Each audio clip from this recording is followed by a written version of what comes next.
মা মারা গেছে রমজান ঈদের 2 দিন পরে।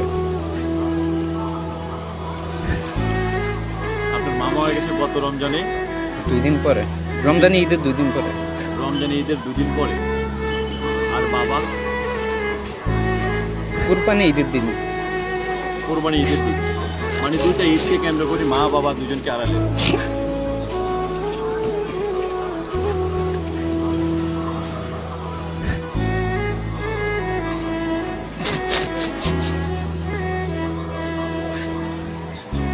মা বাবার উদ্দেশ্যে কিছু বলতে চান? আগে ছিল তখন বুঝিনি, যখন চলে গেছে তখন বুঝতে আছে। আর যার বাবা আছে মা আছে তারা তো বাবা মারে কষ্ট দেন।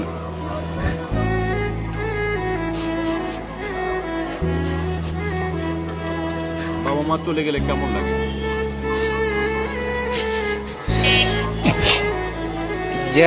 যার যায় সে বোঝে।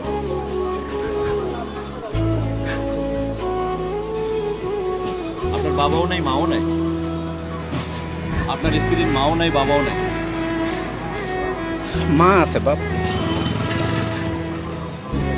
এটাই আপনার কষ্ট?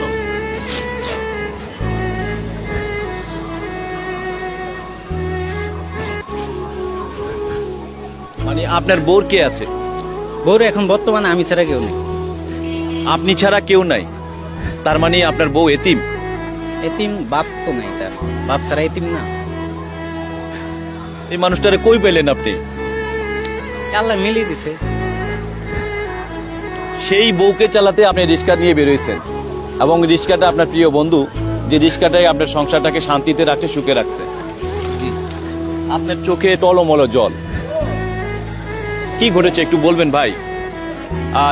আমরা একটু কথাটা শুনতে চাই। আপনি কান্না করতেছেন, একটু যদি আমাদেরকে বলেন আপনার কি ঘটেছিল, একটু বলবেন?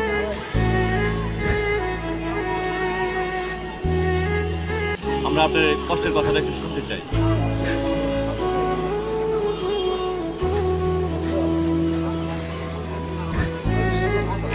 তারও বাপ নেই, আমারও বাপ নেই। আমার বাপও নেই, মাও নেই। জিয়রন ভাই আসেন, নামেন, আমরা আপনার সাথে একটু চা খাবো। আমরা বুঝতে পারি না যে আপনার ভিতরে এত কষ্ট রয়েছে, দুঃখ রয়েছে, যে যখন আপনি বলেছেন আপনার বড় কেউ নাই, আমারও কেউ নাই, এই কথাটা শুনে আসলে আমারও মা বাবা দুজন কেউ নেই। যার মা বাবা নাই তার মতন দুঃখী, তার মতন কপাল পোড়া এই দুনিয়াতে মনে হয় আর কেউ নেই। কারণ মা বাবা পাশে থাকলে কতটা মানে আনন্দে থাকা যায়, যার নাই সে ছাড়া অন্য কেউ এটা ফিল করতে পারবে না, বুঝতে পারবে না। মা বাবার উদ্দেশ্যে কিছু বলতে চান? জিয়াউর রহমান ভাই, আমরা আপনার মোবাইল নাম্বারটা দিতে চাচ্ছি ভিডিওতে। যদি আপনাকে যদি কেউ বিদেশের থেকে কেউ যদি সাহায্য সহযোগিতা করতে চায়, আপনি কি নিতে চান? না, আমি এখন পরিশ্রম করতে পারি ইনশাল্লাহ, যদি আল্লাহ চালাইবো আমারে। আমি রিক্সাটা কিনছি, চালাইবো, আল্লাহ চালাইবো, কেউ দেওয়া লাগবে না। আমি চাই না কারো কাছে সহযোগিতা চান না, আমি দোয়া করলেই হবে।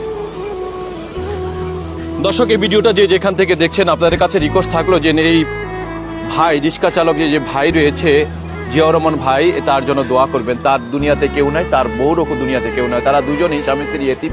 এবং এই ভালোবাসার